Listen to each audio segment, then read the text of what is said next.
주님 오시기를 우리가 기다리고 있는데, 예수 그리스도께서 우리에게 오시지 아니했다고 한다면은 우리 인간은 어떻게 되었을까? 인간의 역사는 어떻게 되었을까? 우리 지구 위에는 진정한 희망이 있을 수 있는 것일까? 참으로 예수 그리스도께서 우리에게 오지 아니하셨다고 한다면 우리의 죄의 문제는 어떻게 되었을까? 진정 우리가 구원함을 받을 수 있겠는가? 또 무엇이 진정한 진리인가 하는 것을 우리가 확증할 수 있겠는가? 또 우리가 죽음의 문제를 어떻게 해결하며 죽음을 넘어선 영원한 나라에 대해서 우리가 제대로 알 수 있었겠는가? 참으로 예수 그리스도께서 오신 그것이 우리들에게 영원한 희망이며 마지막 우리들에게 희망의 문을 열어주시는 것이다, 이렇게 생각하게 됩니다. 오늘 이사야서 9장 1절에 나오는 말씀은 이렇게 시작을 하죠. 예수께서 오심에 관한 말씀입니다. 전에 고통받던 자들에게는 흑암이 없으리로다. 어마어마한 선포입니다. 전에 고통받던 자들. 우리 인간의 역사는 전에 고통받았으면 이어서 고통이 유전됩니다. 전에 압박과 핍박을 받았던 사람들은 그것이 그대로 유지됩니다. 전에 죄악 가운데 살던 사람들은 그대로 죄악이 유전되고 그대로 살게 됩니다.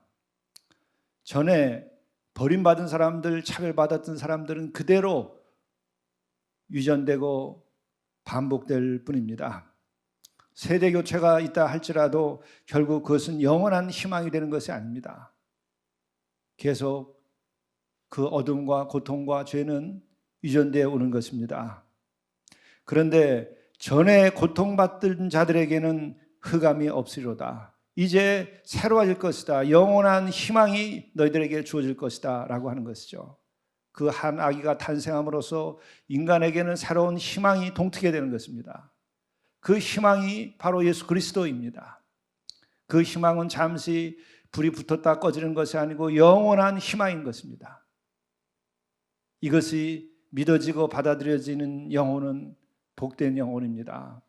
성령이 충만하고 성령의 인도하심을 받은 영혼들입니다. 성령께서 우리와 함께 하시면 바로 그 영원한 희망을 예수 그리스도를 통하여 우리로 하여금 가지게 하는 것이죠.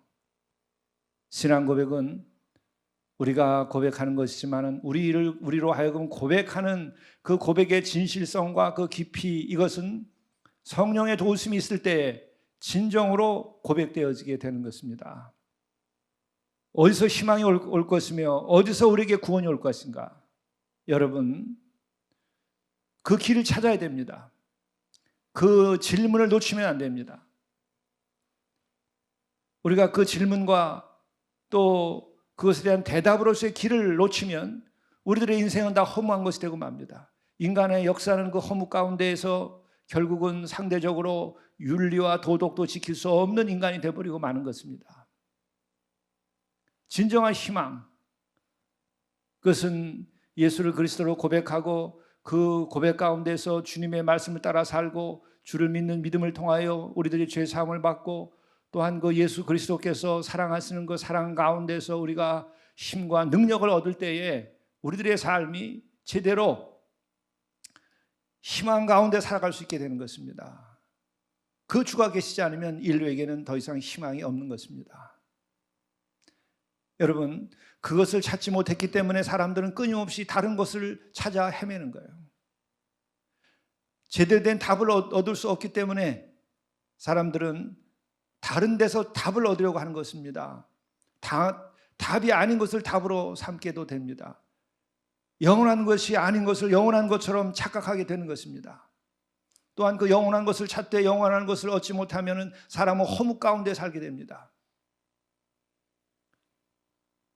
희망을 잃어버리는 것이죠.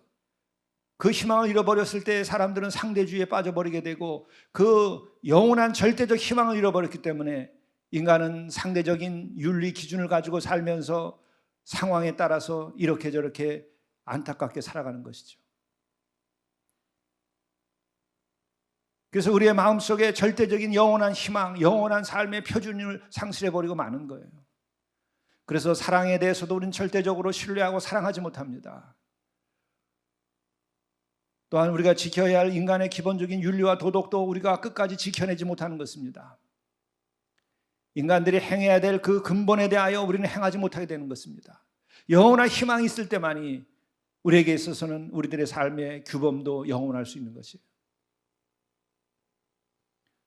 그 영원한 분을 맞이하지 못하고 영원한 희망을 갖지 못할 때에 우리들이 결국은 이 세상에서 어떻게 살아갑니까? 물질에 매달리게 되고 한탕주에 빠지게 되고 서로 간의 신뢰도 다 실용주의적인 측면으로 다 전락해버리고 손익의 계산에 따라서 모든 것이 다 상대화되어 버리는 인생을 살아가게 되는 것이죠. 국가조차도 절대적 가치 기준을 상실해버리고 절대적 규범을 상실해버리고 절대적인 가치를 상실해버리고 다 상대주의에 빠져서 헛되게 인생을 보내게 되고 그러한 역사, 그러한 국가 이런 것들이 만들어지는 것입니다. 이제 예수께서 오심으로 우리들에게 영원한 빛이 되어주시고 소망이 되어주십니다. 전에 고통받던 자들에게는 흑암이 없으리로다.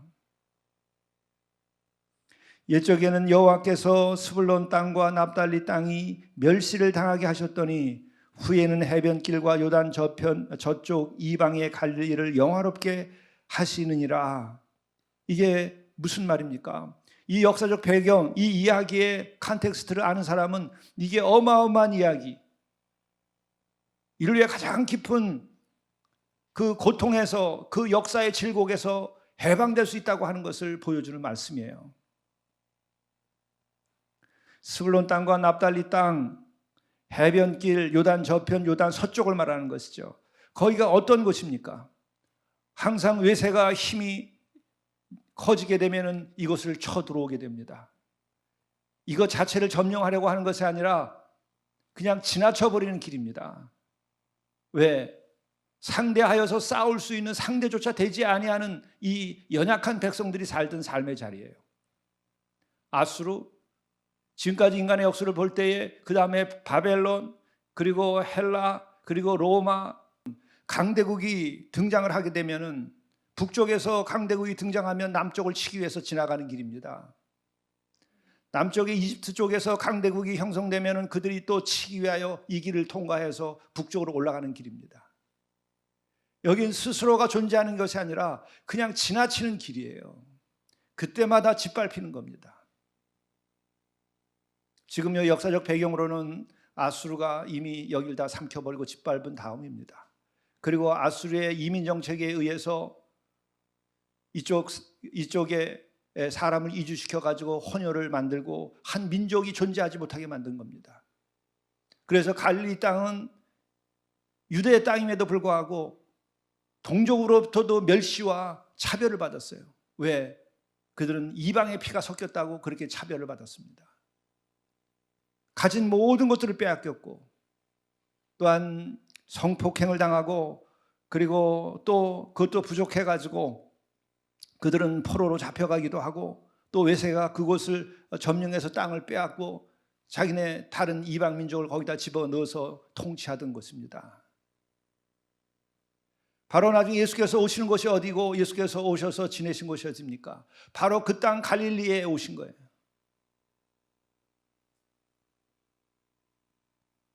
이제 주께서 오심으로 그 고통받던 자들의 그 흑암의 땅, 거기에 새 희망이, 큰 빛이 임하게 된다고 하는 것이죠.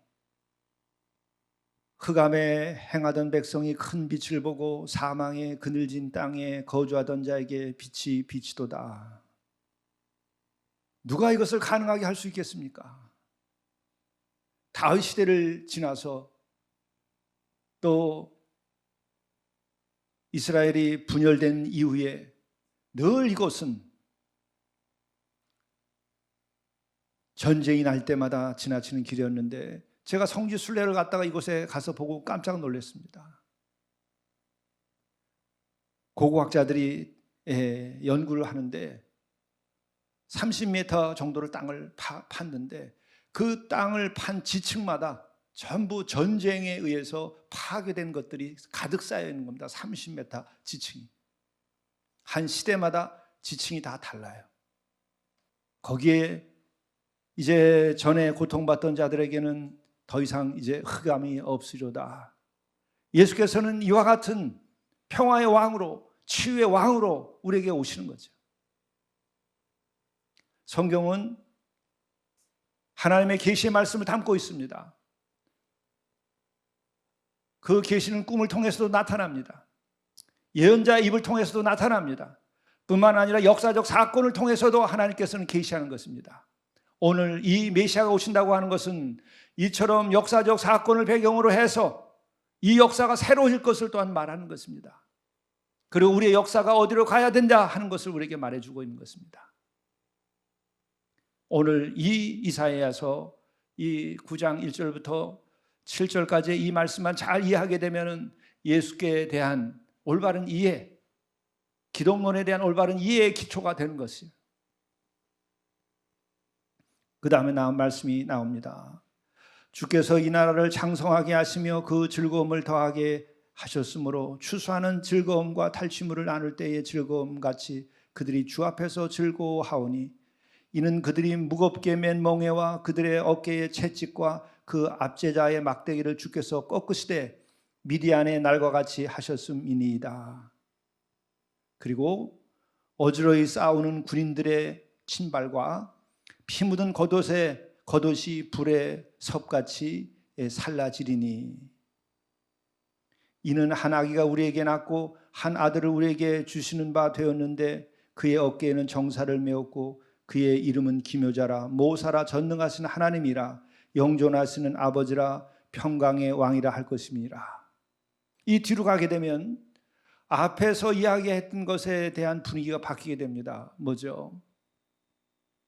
그 우리에게 오시는 태어날 그 아기는 이전에 말하던 그 힘과 전쟁을 통해서 이룩하는 그 평화의 왕이 아니라는 거예요.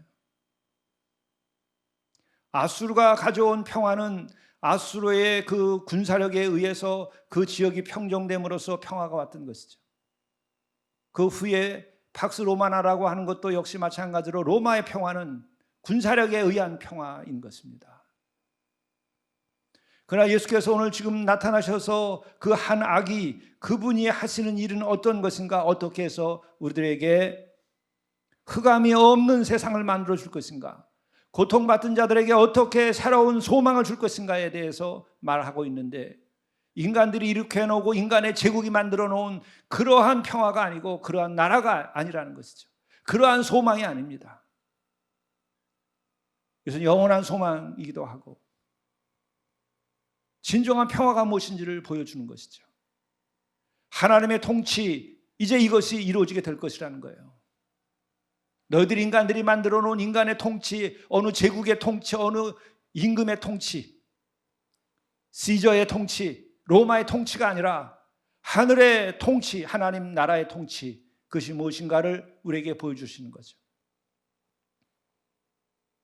예수께서 오시는 것은 바로 하나님 나라의 통치를 우리들에게 보이시는 겁니다.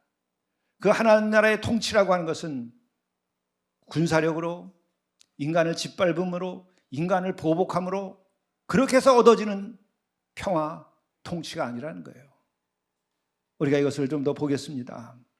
무겁게 맨 멍에와 그들의 어깨의 채찍과 그 압제자의 막대기를 주께서 꺾으시되 미디안의 날과 같이 하셨음이니이다. 무겁게 맨 멍에, 종은 자신의 어깨에다 멍에를 메고 밭을 갈았어요. 트랙터가 밭을 가는 것도 힘든 일인데 소나 말이 끌어서 밭을 가는 것도 힘든 것인데 사람이 멍에를 메고 땅을 갈았던 거예요. 그 종살이. 어깨에 채찍, 끊임없이 그들은 얻어맞으면서 일을 해야만 했던 거예요. 인간의 역사입니다, 이것이. 오늘도 인간의 역사는 이와 같은 보이지 아니하는 채찍과 보이지 않은 멍에를 메우면서 인간의 역사는 지금 진행되고 있는 것이 아닌가요? 여러분의 삶은 어떠합니까? 여러분은 이런 멍에를 맸습니까? 여러분은 이런 어깨 채찍을 지금 받고 있습니까? 받고 있지 않습니까? 외부에서 가해하지 않는다 할지라도 오늘날 사람들은 스스로가 종이 되어서, 물질의 종이 되어서, 단순한 출세의 종이 되어서, 자기 탐욕의 종이 되어서 멍에를 메고 자신의 어깨를 채찍질해가면서 종살이하고 있는 것은 아닙니까? 또 그 압제자의 막대기로 종을 치고 노예를 부려먹었습니다. 내가 나 자신에 대하여 이런 막대기를 치면서 자기의 탐욕의 종이 되어서 살아가고 있는 것은 아닙니까? 무엇을 위하여 우리는 지금 시간을 보내고 이렇게 바삐 살아가는 것입니까?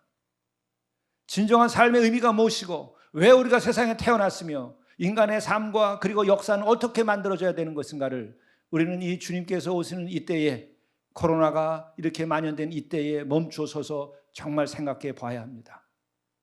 그래서 이번에 크리스마스는 더 의미가 있는 것입니다. 이 팬데믹은 어떻게 해석하든지 우리에게는 정말 깊은 의미를 우리 개인의 삶과 가정과 그리고 기업과 그리고 인류 사회에 질문을 던지고 있는 것입니다. 바로 그 한 아기가 탄생하는데 우리 주님께서는 우리들의 모든 종된 멍에 맨 것을 벗겨내시고 스스로 어깨에 채찍을 가하는 것을 채찍을 가하지 않게 하시며 또한 압제자의 그 막대기를 꺾으신다는 거죠. 어떻게 꺾느냐? 그 뒤에 나오는 것입니다. 이는 한 아기가 우리에게 낳고 한 아들을 우리에게 주신 바 되었는데 어깨에는 정사를 메었고, 정사라고 하는 것은 통치를 말하는 거예요. 미슈라, 헬라어로 통치, 하나님의 통치를 말하는 거예요. 인간의 통치가 아니고 하나님의 통치, 하나님의 나라를 말하는 거예요. 이 세상의 권세자가 가지고 있는 그 정사가 아니라 하나님의 통치, 그것은 사랑의 통치입니다. 그것은 진리의 통치입니다. 인간들의 어두움과 인간들의 탐욕과 인간들의 부족함이 있는 것이 아니고 온전한 하나님의 지혜와 하나님의 섭리와 하나님의 사랑이 있는 정사를 말하는 거예요. 그 미슈라, 그 통치를. 예수께서 우리에게 오셔서 하신 것이 뭐죠? 하나님의 나라를 선포하셨어요. 하나님의 통치를 선포하신 거예요. 오늘 그 하나님의 나라의 통치가 어디서 선포되는 것입니까? 오늘 이 자리에 지금 그것을 선포하고 있는 것입니다. 이 교회에서 그것을 선포하는 것입니다. 예언자들이 그것을 선포하는 것이고 설교자들이, 전도자들이 그것을 선포하는 거예요. 그것은 지배의 선포가 아니라 섬김의 선포고, 그것은 가해가 아니라 치유의 선포고, 어둠이 아니라 진리를 선포하는 거예요. 이것이 교회가 해야 할 일이고, 이것이 전도자들이 해야 할 일이고, 성도들이 해야 할 일입니다. 오늘 이것을 잃어버렸기 때문에 역사는 어둠 속에, 그리고 우리의 인간은 더더욱이 엉뚱한 것에서 행복과 성공을 구하고 있어요. 아니, 행복과 그 성공 자체가 자신들의 목적이 되어버렸어요. 인간들이 이루는 그 행복과 성공이 여러분은 얼마만큼 진정한 행복과 성공을 줄 수 있다고 생각하나요? 죽기 전까지, 죄악이 발견되기 전까지, 그때까지 행복하고 그때까지 성공이죠.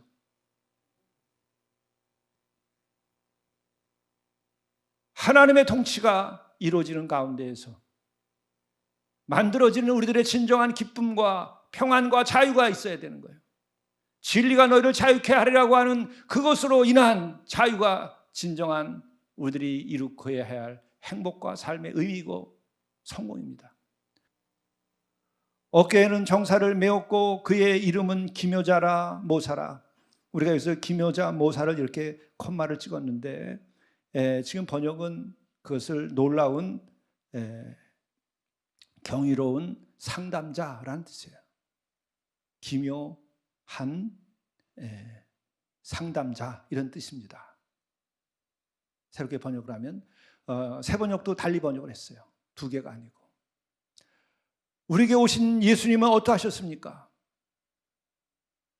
아주 놀라운 경이로운 그런 카운슬러 같았었어요. 왜? 같이 밥을 먹으며 이야기했어요. 다른 랍비들과 달리 거리를 두고 권위를 가지고 그렇게 가르친 것이 아니라 같이 밥을 먹으면서 같이 눈물을 흘리면서 그렇게 그들과 대화한 거예요. 아주 기묘한 모사를 우리에게 주신 거예요.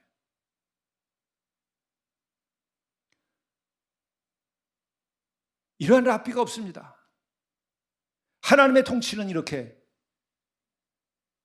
만물을 지으신 권위를 가지고 있는 분임에도 불구하고 가장 낮은 데까지 내려오셔서 우리와 함께 식사를 같이 하고 눈물을 같이 흘리고 그리고 그의 이야기에 귀를 기울여주고 함께 사는 거예요. 그게 예수 공동체입니다.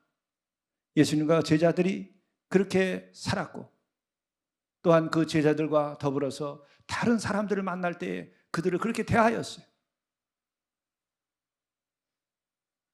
상담자는 정죄하나요? 정죄하지 않나요? 상담자는 정죄하지 않습니다. 그의 모든 그릇된 악한 일을 알거나 고백할지라도 다 그것을 들어주고 본인이 삭히는 거예요. 민족의 반역자 삭개오, 그가 찾아왔을 때에도 그를 벌하지 아니하고 그를 맞아줬어요. 아주 놀라운 경이로운 상담자인 거예요. 그게 예수예요. 가늠하다 현장에서 잡혀온 그 여인을 대하면서도 당연히 율법에 따라서 돌로 쳐야 할 상황임에도 불구하고 그의 삶의 자리에서 같은 마음으로 그를 사랑하기 때문에 영적으로 정말 그의 마음을 이해하기 때문에 죄 없는 자는 먼저 돌로 치라 얘기하는 놀라운 지혜를 거기에서 발현을 했습니다. 바로 놀라운 상담자, 놀라운 지혜를 가지고서 인간을 구원하신 거예요. 그때 그 여인은 새 삶을 얻었습니다. 상담자는 정죄하지 아니하고 그 영혼을 구원합니다. 상담자는 분명한 가치의 기준을 가지고 선과 악을 구별함에도 불구하고 그 사람을 살려내는 것입니다. 그것이 바로 기묘한 모사인 것입니다. 경이로운 상담자 역할을 한 거죠. 그리고 그 어린 아기가 탄생하는데 그분은 전능하신 하나님이라 얘기했어요. 전능하신 하나님이라. 전능하신 하나님이 여러분 맨 마지막에 나오게 돼요. 신약에 전능하신 하나님이라는 것이 딱 2번 나오죠. 그때 마지막에 나오는 게 뭐예요? 계시록에 나오는 거예요. 계시록에서 허다한 무리가, 수를 셀 수 없는 무리가 천국에서, 그것은 구원받은 성도들입니다. 또한 그와 더불어서 12 사도들, 그리고 또한 거기에 천사들과 함께 하나님께 찬양합니다. 할렐루야. 전능하신 하나님이 통치하시다. 그 노래가 천국에서 울려 퍼지는 겁니다. 계시록에 나오는 거예요. 마지막에 누가 이 세상을 통치하는가? 어떤 통치자가 승리하게 되는 것인가? 마지막을 보여주는 겁니다.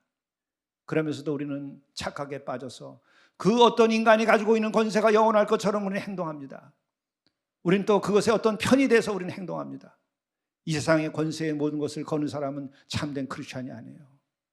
예수를 진정으로 알고 하나님의 나라, 하나님의 통치를 믿는 사람들은 전능하신 하나님이 통치하신다는 것을 믿고 역사의 마지막 하나님께서 통치하신다, 하나님께서 의로 심판하신다, 하나님께서 참으로 불의하지 않게 차별 없이 최후의 심판을 하신다는 거예요. 그 전능하신 하나님의 통치가 오늘 미뤄지고 있을 뿐이에요. 그것은 인간들에게 주어진 기회입니다. 인간들이 회개하고 돌아오라고 하는 하나님의 자비하심이에요. 하나님께서 잠들었기 때문이 아니고 하나님께서 두려워하시기 때문이 아니고 하나님께서 무능하시기 때문이 아니라 전능하신 하나님께서 의의 최후의 심판은 나를 지금 기다리고 계신 거예요. 요한계시록은 그것을 말하고 있는 거예요. 요한계시록은 승리자의 노래입니다. 의의 승리를 노래하고 있는 것입니다. 영원한 소망을 가지고 있는 것입니다. 순교자의 승리, 의를 위하여 핍박받은 자의 승리, 믿음을 지킨 자의 승리, 하나님의 통치를 믿고 그렇게 세상을 살아가고 평화를 만들어가고 사랑을 실천하고 십자가를 진 사람들의 영원한 승리를 보여주는 것이 계시록이에요. 계시록으로부터 성경을 다시 읽어보라는 말씀을 제가 드렸어요. 오늘 이 이사야서를 읽으면서 예수께서 오심에 대한 한 아기의 탄생에 대해서도 역시 마찬가지로 계시록으로부터 오늘 읽어볼 수밖에 없어요. 왜? 그 주님은 오시는 어린 아기는 전능하신 하나님이라 이렇게 일컬는 거예요. 놀랍죠? 성부, 성자, 성령 삼위 하나님, 성삼위 하나님에 대한 말씀이 여기에 벌써 나오고 있어요. 어떻게 그 어린 아기가 탄생하는데 전능하신 하나님이라 일컬음을 받겠느냐? 하나님께서 친히 사람의 몸을 입고 오심을 이렇게 계시하는 겁니다. 그리고 영존하시는 아버지라 평강의 왕이라 할 것임이라. 누가 영원한 존재인가? 그리고 아버지라 불렀어요. 영원히 우리의 아버지가 되주시는 거예요. 아버지는 가정을 지킵니다. 아버지는 아들을 지킵니다. 아버지는 딸들을 보호합니다. 아버지는 아내를 책임을 집니다. 아버지는 인간을 책임지는 거예요. 인류의 아버지는 인간을 보호하고 인간을 지키는 것입니다. 영존하신 하나님은 우리를 영존케 하시는 거예요. 영원하지 아니한 자가 어떻게 영원한 것을 약속할 수 있을까요? 유한한 존재가 어떻게 영원한 것을 만들어낼 수 있을까요? 영원하신 영존하신 분이기 때문에 우리들에게 영원한 나라를 약속할 수 있고 우리에게 영생을 약속할 수 있는 거예요. 그리고 하나님은 인격적 존재인 것이에요. 하나님은 관념이 아니라고 늘 말씀을 드려왔어요. 하나님 하나의 법칙이 아니라는 거예요. 사랑의 하나님이에요. 그래서 하나님은 인격적이시고 인격적 존재이기 때문에 가장 높은 인격이 사랑이에요. 아가페. 아가페를 통해서 우리는 하나님과의 깊은 관계를 맺게 돼요. 그것을 통해서 우리는 진리를 획득하는 거예요. 눈 감고 관념을 통해서 진리를 획득하는 거 아니에요. 자기 성찰과 반성을 통해서 진리를 획득하는 것이 아니라 영원하신 분, 영원한 진리이신 분, 그분과 인격적인 만남을 통해서 우리는 진리를 획득하게 되는 거예요. 그 진리의 근본은 사랑이라는 거예요. 아가페보다 더 큰 진리가 있습니까? 이 하늘 아래, 이 땅 위에 아가페보다 더 큰, 십자가보다 더 큰 진리가 있습니까? 그 십자가의 사건 자체가 진리인 거예요. 그래서 거기서 영원한 생명, 부활이 일어났던 거예요.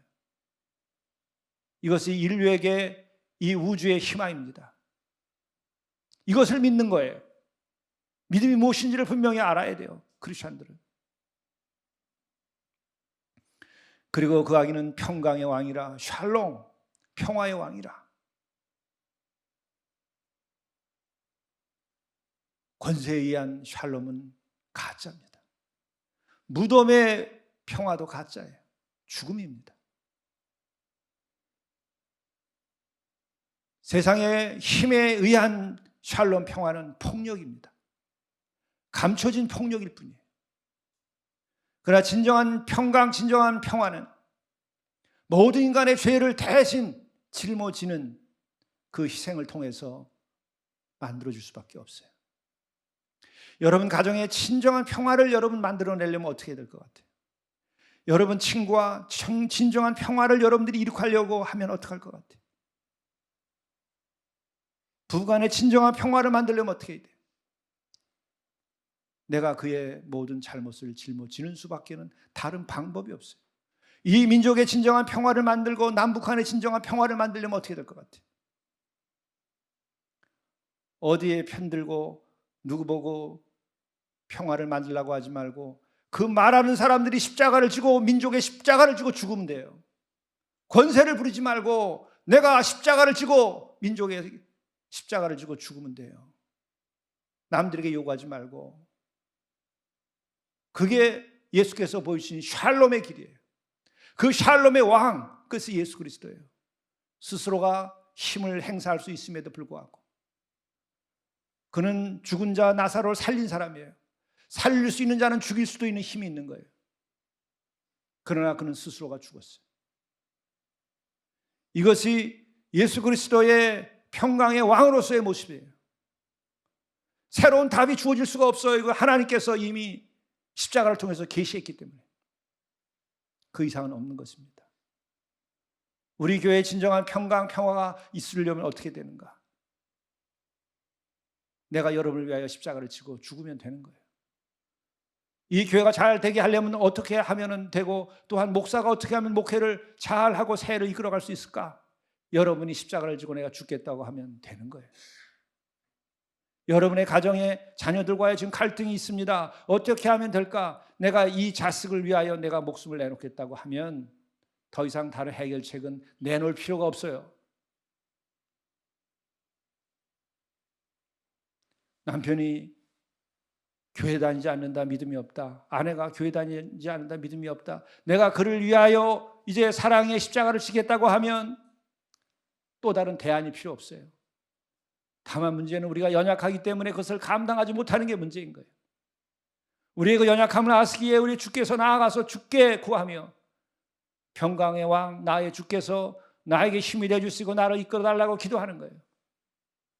이 민족의 진정한 평화와 그리고 주께서 원하시는 그런 새로운 질서의 통일을 원한다고 한다면 우리가 연약하오니 주께서 우리와 함께 하시고 우리가 이를 감당하겠다고 우리의 부족을 숨기지 말고 우리의 이기심을 숨기지 말고 고백하라 말이죠. 예수께서 우리에게 길을 보여주고 계신 것입니다. 시행착오를 더 이상 하면 안 돼요. 그렇게 될 때 예수께서는 그 정사와 평강의 더함이 무궁하며 또 다윗의 왕자와 그의 나라에 군림하여 그 나라를 굳세게 세우고 지금 이후로 영원히 계시록을 보는 것 같아요. 정의와 공의로 그것을 보존하실 것이라. 지금 보존되고 있는 거예요. 예수 그리스도의 그 십자가와 그 부활이, 또한 그 십자가와 부활의 그 예수님의 사건과 그 예수님 그 자체가 바로 교회라고 하는 예수님의 몸이 형성되면서 거기에 보존되는 거예요. 이것이 교회예요. 교회가 그래서 영원한 대안이 되는 것이고 역사의 대안이 되는 것이고 역사의 마지막인 거예요. 모든 나라가 다 망해도 교회는 마지막까지 있을 겁니다. 그러나 이러한 그리스도의 평화, 이것을 지켜내지 못하는 교회, 예수 그리스도의 몸된 교회가 되지 못하는 교회, 그것은 다 사라지게 될 거예요. 그러나 예수 그리스도의 진정 그 평화의 몸이 되는 교회, 예수 그리스도의 정사를 맨 교회, 하나님의 나라와 그 통치를 성취해 나가는 그 샬롬 공동체는 역사의 마지막까지, 주님이 오신 날까지 그 역할을 다하게 될 거예요. 그것은 국가가 할 수 없습니다. 그 어떤 단체도 할 수 없습니다. 요즘에 NGO와 시민단체들을 많이 얘기하는데 그것도 할 수 없습니다. 누가 십자가를 지고 있습니까? 십자가를 지고 있는 것은 교회밖에 없어요. 또한 십자가를 지지 않는 교회는 교회가 아닙니다. 예수님의 정사, 하나님의 통치, 그것은 십자가를 통하여 부활로 나가는 거예요. 이 길만이 진리의 길이고 이 길만이 역사의 마지막의 희망이에요. 이것을 지키는 자들이 인류를 지킬 것이며 이것을 지키는 자들이 여러분의 가정과 우리들의 삶과 인간을 지키게 될 거예요. 어떤 시대가 와도 이것이 인류에게 희망이 될 거예요. 지금 이후로는 영원히 정의와 공의로 그것을 보존할 것이라. 만군의 여호와의 열심히 이를 이루시리라. 만군의 여호와의 열심, 패션, 키나라고 하는데 이 열심, 이것은 바로 예수 그리스도의 십자가와 부활로 나타난 거예요. 만물이신 전능하신 하나님께서, 만군의 여호와께서 그 열심을 다하여 스스로 사람의 몸을 입고 와서 그 열정으로 십자가에까지 이르시고 그 십자가를 통하여 죽은 그 돌무덤을 열고 영원한 생명, 영원한 평화, 부활을 일으키신 거예요. 이것이 교회가 선포해야 될 메시지이고 오늘 이 시대에 우리가 믿어야 할 유일한 믿음입니다. 이 믿음이 사라져버리면 인류는 결국 멸망할 것이라는 것을 자명하게 우리가 깨닫고 믿어야 돼요. 그러나 이 믿음이 있는 한 인간에게는 희망이 있습니다. 인류에게 희망이 있습니다. 그것은 바로 교회가 지켜나가야 되는 것이고 교회를 이룩하고 있는 성도들이 지켜야 하는 믿음이고 바로 그런 주님의 몸된 교회가 모든 것의 대안인 것이에요. 모든 것의 희망인 것이에요. 진정한 평화를 우리가 만들어 가야 하는 것이에요. 이것을 위하여 우리는 불림받았고 이 영화로운 일을 위하여 우리가 십자가의 사랑을 성취하고 그 십자가의 사랑을 통하여 이 땅에 희망을 줘야 돼요. 오늘 우리에게 주께서 요청하는 말씀입니다. 기도하시겠습니다. 전에 고통받던 자들에게는 흑암이 없으리로다. 그들이 무겁게 맨 멍에와 그들의 어깨의 채찍과 그 압제자의 막대기를 주께서 꺾으시되 미디안의 날과 같이 하셨음이니라. 어즈러이 싸우는 군인들의 신과 피 묻은 겉옷이 불섭같이 살라지리니 이는 한 아기가 우리에게 낳고 한 아들을 우리에게 주신 바 되었는데 그의 어깨는 정사를 메었고 그의 이름은 기묘자라 모사라 전능하신 하나님이라 영존하시는 아버지라 평강의 왕이라 할 것입니다. 평강의 주, 평화의 주 우리에게 오셔서 우리의 마음속의 모든 죄를 사라지게 하시고 우리의 마음속의 모든 어둠을 사라지게 하시고 슬픔을 사라지게 하시고 분노와 갈등을 사라지게 하시고 오직 평강으로 함께하여 주시며 이 땅도 역시 마찬가지로 모든 갈등과 싸움과 멸시와 분열과 다툼이 사라지게 하시고 모든 폭력과 고통이 사라지며 오직 하늘에 그 통치가 이루어짐으로 샬롬이 성취되도록 인도하여 주옵소서.